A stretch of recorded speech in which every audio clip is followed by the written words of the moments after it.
Mankapur police station येथे काल रोजी 420चा गुन्हा दाखल झालेला आहे। यामध्ये श्री के गोपाल कृष्ण यांची जीके पॉवर ट्रान्समिशन नावाची सदर येथे एक कंपनी आहे। त्या कंपनीचे गोडाऊन गोरेवाडा येथे मानकापूर हद्दीमध्ये गोडाऊन आहे।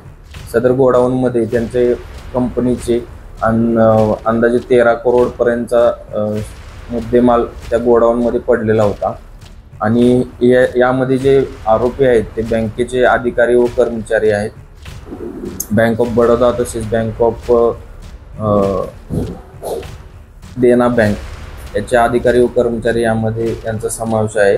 तर यांनी योग्य प्रकारे लिलाव प्रक्रिया पूर्ण न करता करोडोचा जो माल आहे तो कमी किमतीमध्ये लिलाव केलेला आहे। त्यावरून सदरबाबत EOW येथे प्राथमिक चौकशी चालू होती। त्यानंतर हा गुन्हा दाखल करून पुढील तपास EOWचे अधिकारी करत आहेत। गोडाऊनमध्ये विद्युत लाईन चे साहित्य होते। 13 करोड अंदाजे त्याची किंमत होती। त्यामध्ये ते कमी किमतीमध्ये त्याचा लिलाव केलेला आहे। तर त्यामध्ये आरोपी हे बँकेचे तत्कालीन शाखा प्रबंधक व इतर कर्मचारी आहेत।